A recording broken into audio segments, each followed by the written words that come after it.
नमस्कार, बुलेटिन में आपका बहुत बहुत स्वागत है। मैं हूं आपके साथ दीपिका ओझा। बुलेटिन की शुरुआत करेंगे बड़ी खबर के साथ, जो कि देहरादून से सामने आ रही है। आपको बता दें कि सीएम धामी की यात्रियों से सीएम धामी ने अपील की है। केदारनाथ धाम के कपाट खुलने से पहले ये अपील की गई है। मौसम विभाग के पूर्वानुमान को लेकर अपील की है। तो बड़ी जानकारी आपके साथ साझा कर रहे हैं, जहां पर बता दें कि चारधाम यात्रा की शुरुआत हो चुकी है और ऐसे में सीएम धामी ने केदारनाथ धाम के कपाट खुलने से पहले अपील की है। मौसम विभाग के पूर्वानुमान को लेकर यह अपील की गई है। तो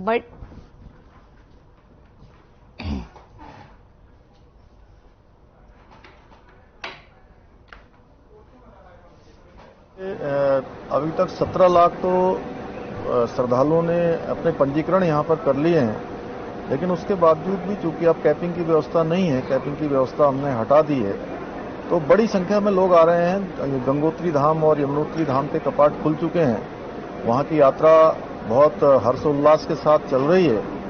केदारनाथ में थोड़ा सा बर्फबारी होने के कारण से काफी बर्फ आ गई है वहां पर। कल वहां के बाबा केदारनाथ जी के कपाट खुल रहे हैं, तो आने वाले सभी श्रद्धालुओं से मैं ये अपील भी करता हूं कि वो अपनी यात्रा मौसम के ठीक पूर्वानुमान के अनुसार, मौसम की जैसी जानकारी हो उसके अनुरूप ही अपनी यात्रा को आगे बढ़ाएं।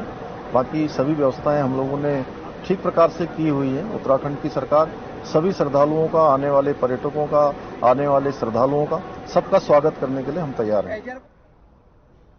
उत्तराखंड में गंगोत्री और यमुनोत्री धाम के कपाट खुलने के साथ ही चारधाम यात्रा का आगाज हो चुका है। इस बीच केदारनाथ में मौसम के बिगड़े मिजाज को देखते हुए धाम के लिए यात्रा पंजीकरण रोक दी गई है। बाकी तीनों धाम के लिए पंजीकरण जारी है। केदारनाथ और यमुनोत्री दोनों ही धामों में बर्फबारी होने के से व्यवस्थाओं के काम बाधित हो रहे हैं और यह सिलसिला आगे भी जारी रहा तो तीर्थ यात्रियों की मुश्किलें बढ़ सकती हैं। वहीं मुख्यमंत्री पुष्कर सिंह धामी का कहना है कि देश में आए हुए श्रद्धालुओं में उत्साह है और यात्रा अच्छी चल रही है। केदारनाथ में पिछले 10 दिनों से लगातार भारी बर्फबारी हो रही है। सीएम धामी ने श्रद्धालुओं से अपील की है कि जो भी श्रद्धालु बाबा केदारनाथ के दर्शन करना चाहते हैं, वे मौसम ठीक होने पर ही आगे बढ़ें और मौसम की जानकारी लेते हुए यात्रा पूरी करें, जिस कारण श्रद्धालुओं को किसी परेशानी का सामना न करना पड़े।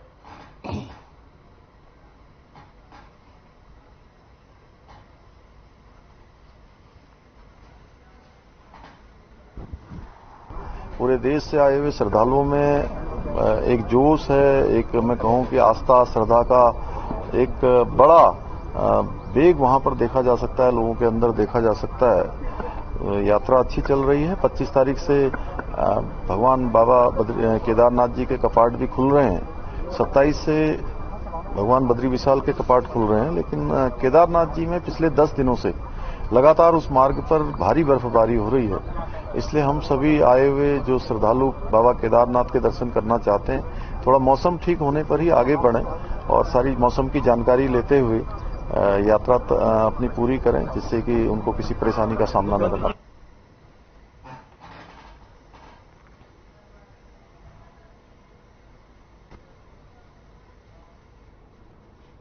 देहरादून में सक्षम 2023 का उद्घाटन किया गया। इस मौके पर उत्तराखंड सरकार के स्वास्थ्य, शिक्षा और सहकारिता मंत्री डॉक्टर धन सिंह रावत मुख्य अतिथि के रूप में मौजूद रहे।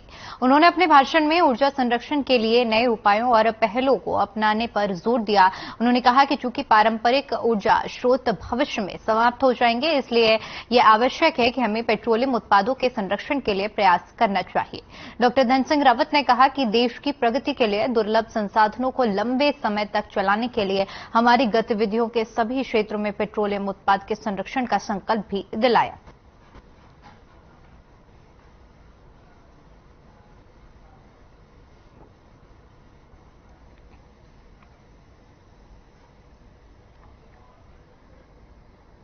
सरकार का पेट्रोलियम मंत्रालय जो है, ऊर्जा संरक्षण के लिए जो एक टारगेट फिक्स किया है नेट जीरो की ओर 2030, उसके लिए पूरे देश में, पूरे प्रदेश में एक बहुत व्यापक अभियान आप लोग चला रहे हैं और मैं अपने वर्मा जी की पूरी टीम को बहुत बहुत बधाई दे रहा हूँ कि हर साल की भांति इस साल भी वो जो है पर्यावरण के लिए, ऊर्जा संरक्षण के लिए हमारे उत्तराखंड के स्कूलों में, कॉलेजों में हर जगह कार्यक्रम करते हैं। और आज इसी परिप्रेक्ष्य में यहाँ पे एक कार्यक्रम हो रहा है।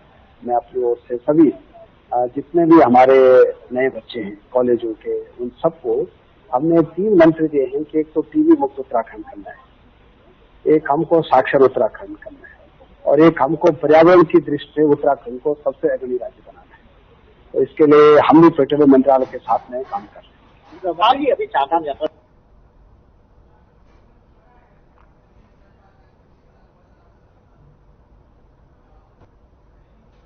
उधर अल्मोड़ा जिला मुख्यालय में आम जनता जाम से परेशान है। लोगों को जाम की समस्या से राहत नहीं मिल पा रही है। आए दिन जाम लगने से पर्यटकों और आम लोगों को दिक्कतों का सामना करना पड़ रहा है। इधर पर्यटन सीजन भी शुरू होने से माल रोड में जिस तरह के हालात बने हुए हैं, बता दें कि जाम की समस्या से पैदल राहगीरों को भी भारी दिक्कतों का सामना करना पड़ रहा है।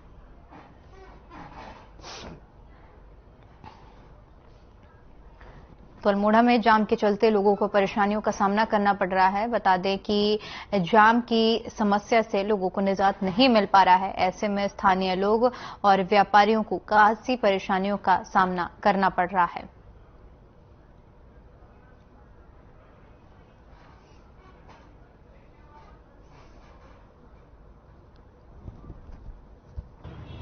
अल्मोड़ा एक सांस्कृतिक और ऐतिहासिक नगर है। यहाँ पर यातायात की बड़ी समस्या है, जिससे बाहर से आने वाले पर्यटकों को बड़ी असुविधा रहती है।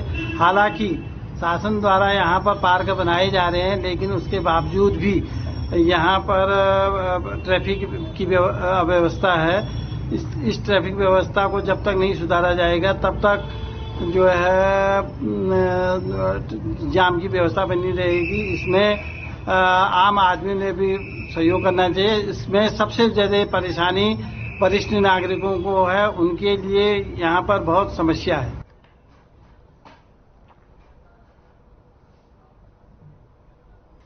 अल्मोड़ा में 25 अप्रैल को पूर्व मुख्यमंत्री हेमवती नंदन बहुगुणा की 104वीं जयंती समारोह को लेकर स्थानीय स्टेडियम में तैयारियां जोरों शोरों से चल रही हैं, जिसमें मुख्यमंत्री पुष्कर सिंह धामी, पूर्व राज्यपाल भगत सिंह कोश्यारी, केंद्रीय राज्य मंत्री अजय भट्ट और पूर्व मुख्यमंत्री समेत कैबिनेट मंत्री और बीजेपी के दिग्गज नेता कार्यक्रम में शिरकत करने वाले हैं। बीजेपी के जिलाध्यक्ष रमेश बहुगुणा ने बताया कि इस जयंती समारोह को सफल बनाने के लिए कार्यकर्ता डोर टू डोर जाकर लोगों को निमंत्रण दे रहे हैं, ताकि हेमवती नंदन बहुगुणा जी की 104 जयंती को भव्य समारोह में शिरकत कर सके लोग और उनके द्वारा समाज में योगदान लोगों तक पहुंचाया जा सके।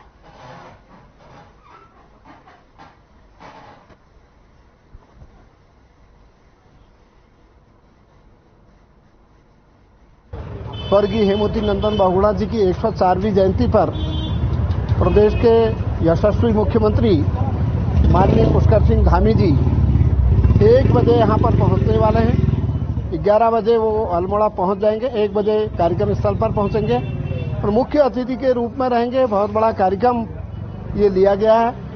स्वर्गीय हेमवती नंदन बहुगुणा जी के नाम से जो स्टेडियम है, उसी पर कार्यक्रम किया जाना है। उसमें हमारे प्रदेश के मुख्यमंत्री जी सहित पूर्व मुख्यमंत्री श्री विजय बहुगुणा जी, पूर्व मुख्यमंत्री महाराष्ट्र के राज्यपाल, पूर्व राज्यपाल आदरणीय भगत सिंह कोश्यारी जी, सभी हमारे जनप्रतिनिधि और कैबिनेट मंत्री पहुंचने वाले हैं। उसको लेकर के आज पूरे बाजार में करीब 70-80 कार्यकर्ताओं के साथ जनता को हम निमंत्रण देकर के आए हैं कि कल आप स्टेडियम में अवश्य पहुंचे।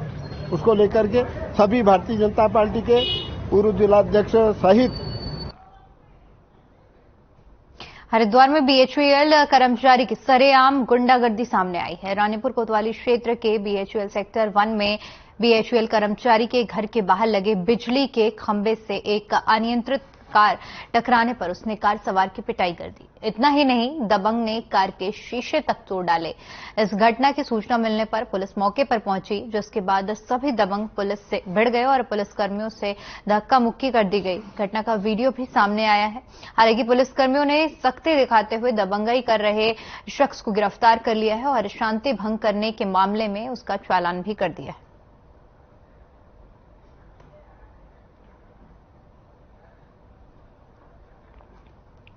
तो बीएचईएल के कर्मचारी की दबंगई सामने आई है, जहां पर आपको बता दें कि एक कार अनियंत्रित होकर खंभे से जा टकराई, जिसके बाद बीएचईएल कर्मचारी ने न सिर्फ शख्स की पिटाई की बल्कि उसकी गाड़ी का शीशा तक तोड़ दिया।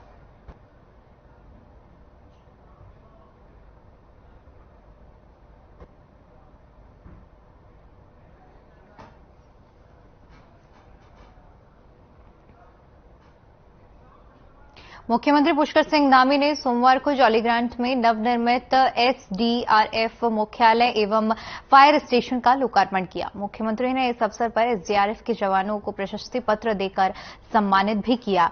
कार्यक्रम के दौरान मुख्यमंत्री ने घोषणा की कि एसडीआरएफ द्वारा 11,000 फीट से अधिक ऊंचाई वाले किए जाने वाले रेस्क्यू कार्यों के लिए अन्य अर्धसैनिक बलों की तर्ज पर एसडीआरएफ में कार्य करने वाले राजपत्रित अधिकारियों को 1,500 रुपए और अराजपत्रित अधिकारियों कर्मचारियों को 1,000 रुपए प्रतिदिन जोखिम भत्ता प्रदान किया जाएगा। आपदा प्रबंधन में महिलाओं की भागीदारी बढ़ाए जाने के उद्देश्य से एसडीआरएफ की छठी कंपनी गठित की जाएगी, जिसमें प्राथमिकता के आधार पर 1/3 महिला कर्मचारियों की नियुक्ति की जाएगी।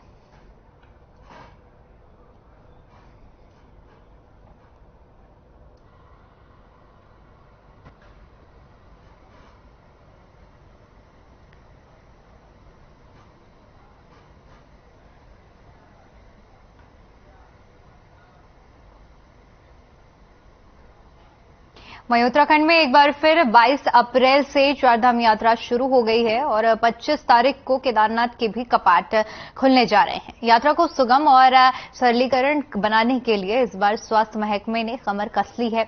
सूबे के स्वास्थ्य मंत्री डॉक्टर धन सिंह रावत ने बताया कि इस बार यात्रियों के लिए स्वास्थ्य एटीएम की सुविधा दी जा रही है, जो यात्रियों को सुविधा प्रदान करेगी। वहीं दूसरी ओर जगह जगह डॉक्टरों की टीमों को भी अलर्ट मोड पर रखा गया है और एम्स ऋषिकेश और कई अस्पतालों को इमरजेंसी के लिए रखा गया है। यात्रियों के लिए एम्बुलेंस भी उपलब्ध कराई गई है।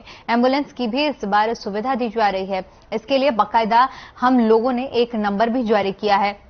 अगर यात्री किसी परेशानी में हो तो वह 1040 डायल कर स्वास्थ्य सुविधा ले सकता है।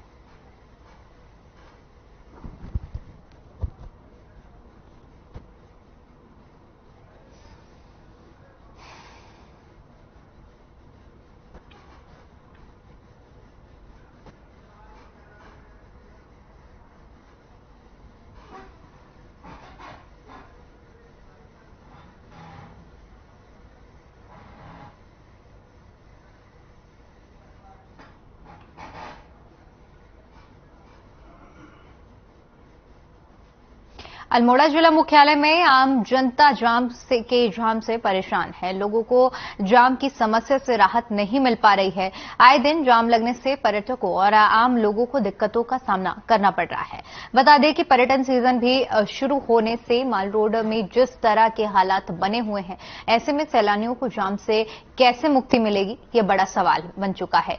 इतना ही नहीं, जाम की समस्या से पैदल राहगीरों को भी भारी दिक्कतें हो रही हैं। लोगों ने यातायात व्यवस्था सुचारू करने की मांग की है। वहीं इस समस्या से वरिष्ठ नागरिकों को अधिक परेशानी का सामना करना पड़ रहा है। हालांकि सरकार ने जाम से निजात दिलाने के लिए पार्किंग स्थलों का भी निर्माण कार्य शुरू कर दिया है।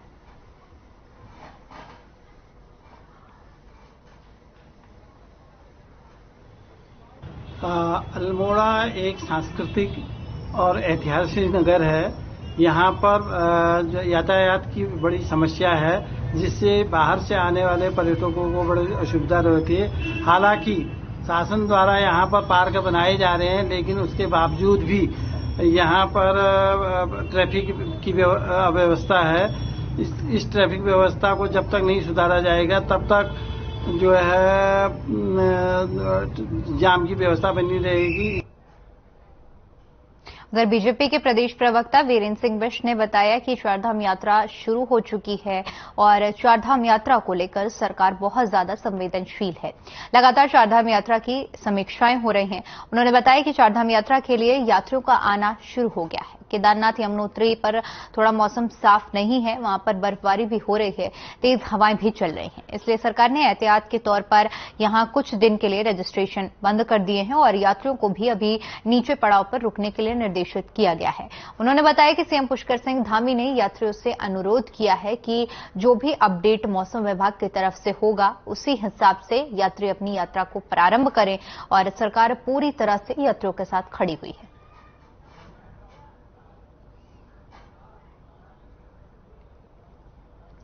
तो चारधाम यात्रा को लेकर सरकार ने पूरी तैयारियां कर ली हैं, जहां पर मौसम को लेकर सीएम धामी ने भी लोगों से अपील की है कि मौसम देखकर ही अपनी यात्रा प्रारंभ करें।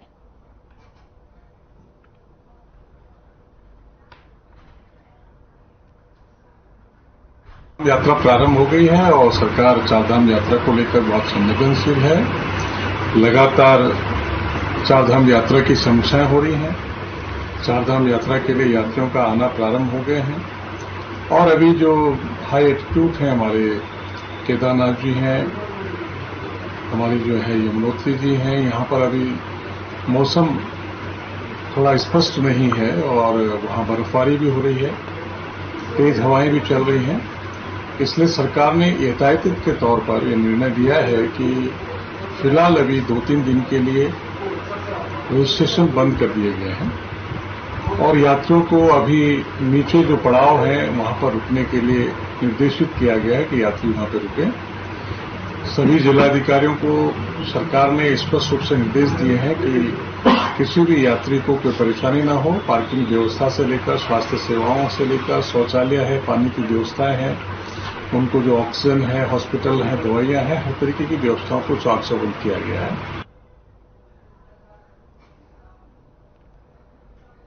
बीजेपी के प्रदेश प्रवक्ता वीरेंद्र सिंह बिष्ट ने बताया कि आगामी 30 अप्रैल को मन की बात कार्यक्रम पूरे देश में होने जा रहा है। इसको पार्टी उत्सव के रूप में मनाने जा रही है। प्रधानमंत्री नरेंद्र मोदी के मन की बात के 100वें संस्करण पर भारतीय जनता पार्टी पूरे प्रदेश में जगह जगह कार्यक्रम करने जा रही है, जिसमें हर बूथ पर उसके हजारों कार्यकर्ता शामिल होंगे और इसके अलावा कार्यक्रम के दौरान सभी बीजेपी विधायक सांसद हर बूथ पर जनसंपर्क करने का कार्य करेंगे।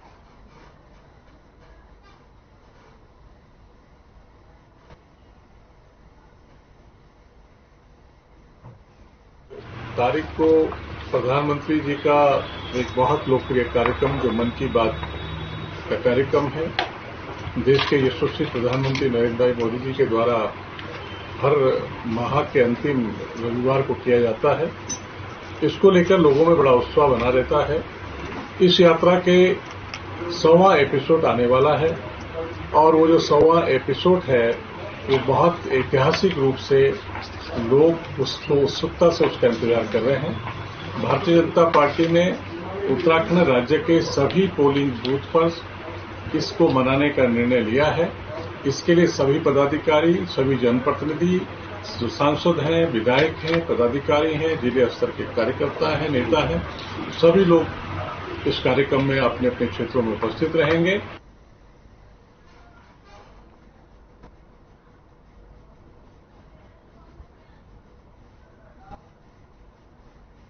देश भर में समान नागरिक संहिता लागू करने के लिए सरकार और विधि आयोग को उत्तराखंड सरकार द्वारा जस्टिस रंजना देसाई की अध्यक्षता में गठित कमेटी की रिपोर्ट का इंतजार हो रहा है।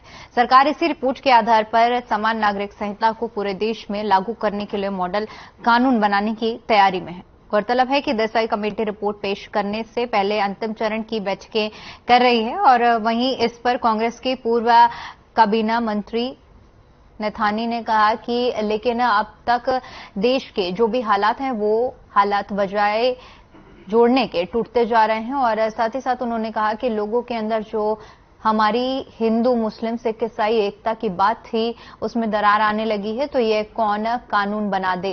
उन्होंने कहा कि अभी जो भी कृषि बिल आए हैं न जनता को पूछा गया और न किसानों को पूछा गया।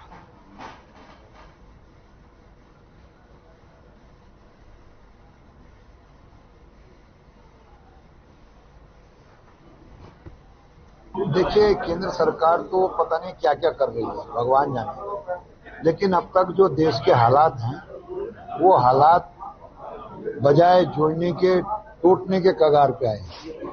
लोगों में भय व्याप्त है। लोगों के अंदर जो हमारी एक हिंदू, मुस्लिम, सिख, ईसाई एक कम्युनिटी की एकता की बात थी उसमें दरार आने की बात आई। तो ये कौन सा कानून बना दें ये कोई पता नहीं है। अभी जो कृषि बिल आए न जनता को पूछा गया न किसानों को पूछा गया, कितने लोग शहीद हो गए। उधर देहरादून की जिलाधिकारी हर सप्ताह के सोमवार को जनता दरबार लगाकर सुनवाई करती हैं। सुनवाई के दौरान लोगों की कई समस्याओं का निस्तारण किया गया। जिलाधिकारी सोनिका ने बताया कि ज्यादातर मामले मसूरी देहरादून विकास प्राधिकरण, अवैध कब्जे, जमीन विवाद और विधवा पेंशन से संबंधित रहे। ज्यादातर मामलों की सभी विभागों के अधिकारियों से बात कर निवारण करने के आदेश पारित कर दिए गए हैं।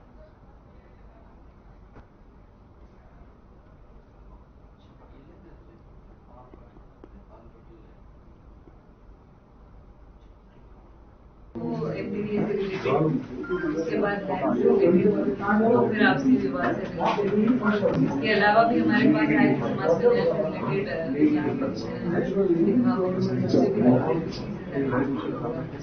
कोशिश की कि मैक्सिमम उनको सही डायरेक्शन में ले जाए या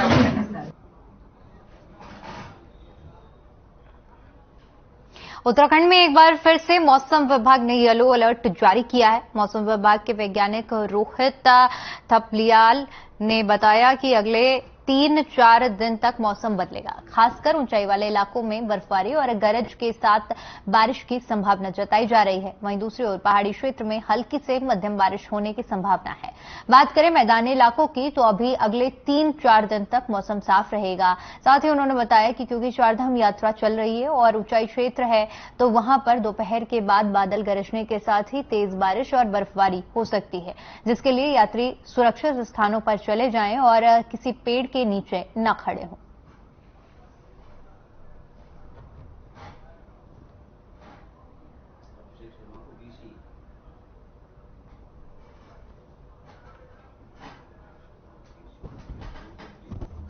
जो है शाम के टाइम पे एक एक्टिविटी होती है, रेनफॉल एक्टिविटी, और इसमें जो है थंडरस्टॉर्म और लाइटनिंग जो है वो ज़्यादातर रहती है।